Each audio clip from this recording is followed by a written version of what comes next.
ایک صندوق جو دریا کی لہروں پر تیرتا ہوا چلا جا رہا تھا کہ اچانک ایک کنارے پر جا لگا۔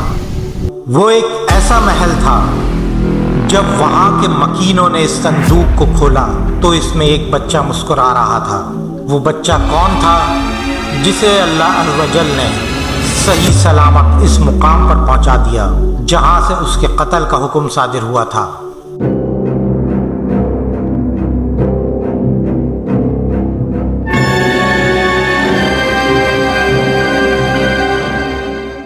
یہ حضرت موسیٰ علیہ السلام تھے جن کو اللہ عز و جل نے نبوت کے درجے پر فائز کرنا تھا۔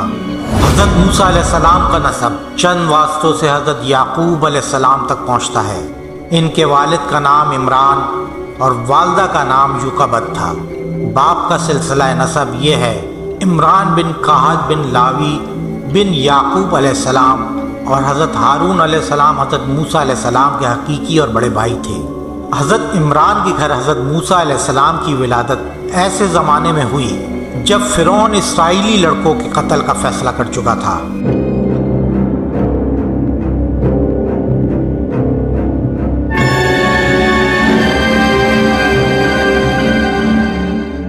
فرعون کو جب نجومیوں نے یہ خبر دی کہ بنی اسرائیل میں ایک ایسا بچہ پیدا ہوگا جو تیری سلطنت کی بربادی کا سبب ہوگا، اس لیے فرعون نے اپنی فوجوں کو یہ حکم دے دیا تھا کہ بنی اسرائیل میں جو لڑکا پیدا ہو اس کو قتل کر دیا جائے۔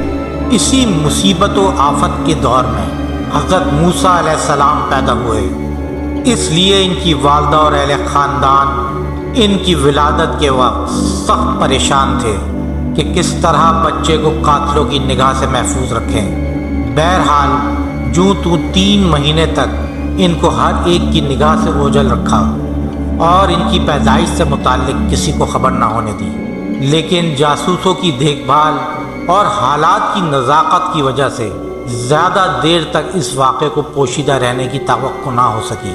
اس سخت نازک صورتحال کے وقت اللہ عز و جل نے مدد کی اور موسیٰ علیہ السلام کی والدہ کے دل میں یہ القاء کیا کہ ایک تابوت کی طرح کا صندوق بناؤ جس پر رال اور روغن کی پالش کرو تاکہ پانی اندر سے اثر نہ کر سکے، اور اس میں اس بچے کو محفوظ رکھ دو اور پھر اس صندوق کو نیل کے بہاؤ پر چھوڑ دو۔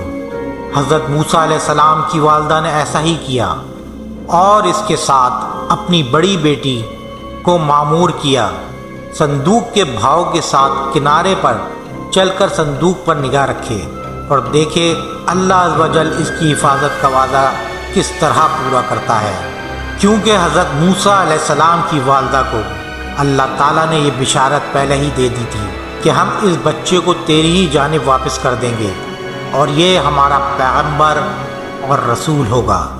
جب صندوق کو دریائے نیل پر ڈالا گیا تو ان کی ہمشیرہ صندوق کے بہاؤ کے ساتھ ساتھ کنارے پر نگہداشت کر رہی تھیں۔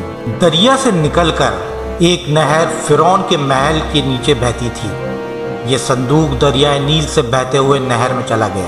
اتفاق سے فرعون اور اس کی بیوی آسیہ دونوں محل میں بیٹھے ہوئے نہر کا نظارہ کر رہے تھے۔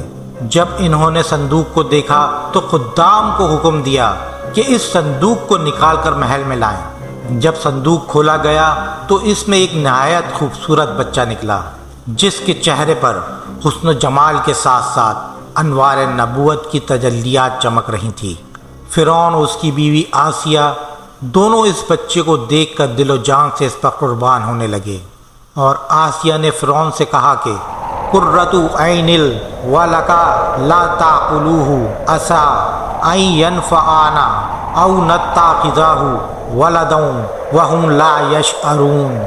یہ بچہ میری اور تیری آنکھوں کی ٹھنڈک ہے، اسے قتل نہ کرنا، شاید یہ ہمیں نفع دے دے یا ہم اسے بیٹا بنا لیں۔ اور وہ بے خبر تھے جب ہم نے تیری ماں کو الہام کیا جو الہام کرنا تھا کہ اس بچے کو صندوق میں رکھ کر دریا میں ڈال دے تو دریا اسے کنارے پر ڈالے کہ اسے وہ اٹھا لے جو میرا دشمن اور اس کا دشمن ہے۔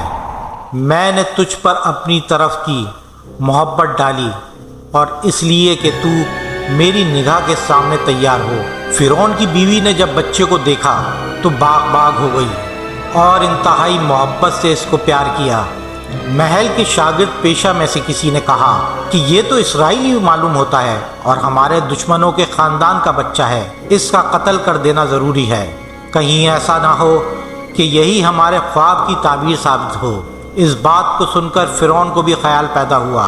فرعون کی بیوی نے شوہر کے تیور دیکھے تو کہنے لگی کہ ایسے پیارے بچے کو قتل نہ کرو، کیا عجب کہ یہ میرے اور تیرے لیے آنکھوں کی ٹھنڈک بنے، یا ہم اس کو اپنا بیٹا بنا لیں اور ہمارے لیے اس کا وجود نفع بخش ثابت ہو، یعنی اگر یہ وہی اسرائیلی بچہ ثابت ہو جو تیرے خواب کی تعبیر بننے والا ہے تو ہماری محبت اور آغوش تربیت میں شاید اس کو مضر ہونے کی بجائے مفید ثابت کر دے۔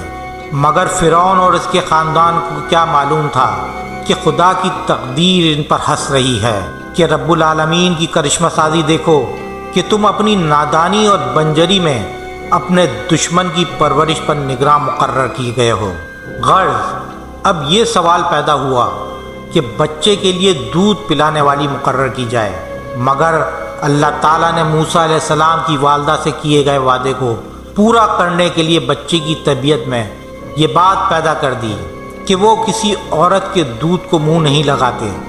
شاہی دایا تھک کر بیٹھ گئی، مگر موسیٰ علیہ السلام نے کسی بھی عورت کا دودھ نہ پیا۔ یہ سارا حال حضرت موسیٰ علیہ السلام کی ہمشیرہ مریم دیکھ رہی تھی۔ کہنے لگی اگر اجازت ہو تو ایک ایسی دایا کا پتہ بتاؤں جو نہایت نیک اور اس کی خدمت کے لیے بہت موزوں ہے، بلکہ حکم ہو تو خود اس کو ساتھ لے آؤں۔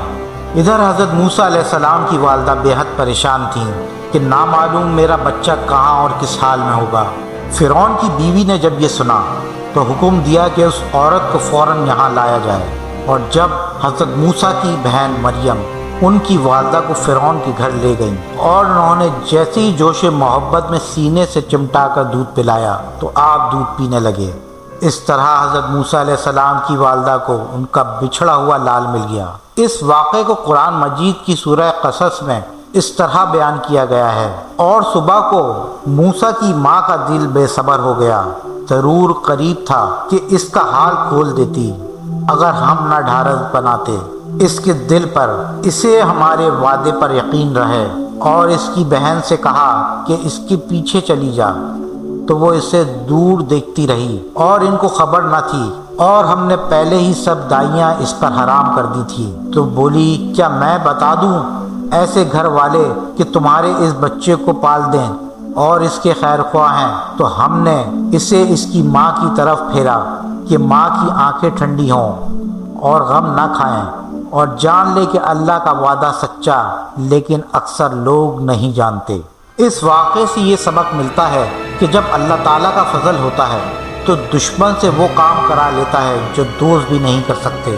کہ جب فرعون حضرت موسیٰ علیہ السلام کا سب سے بڑا دشمن تھا، مگر حضرت موسیٰ علیہ السلام کی پرورش فرعون ہی کے گھر میں ہوئی۔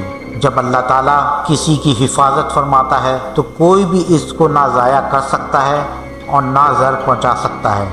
ناظرین، اگر آپ کو میری یہ ویڈیو پسند آئی ہو تو لائک، شیئر اور سبسکرائب ضرور کیجیے گا۔ شکریہ۔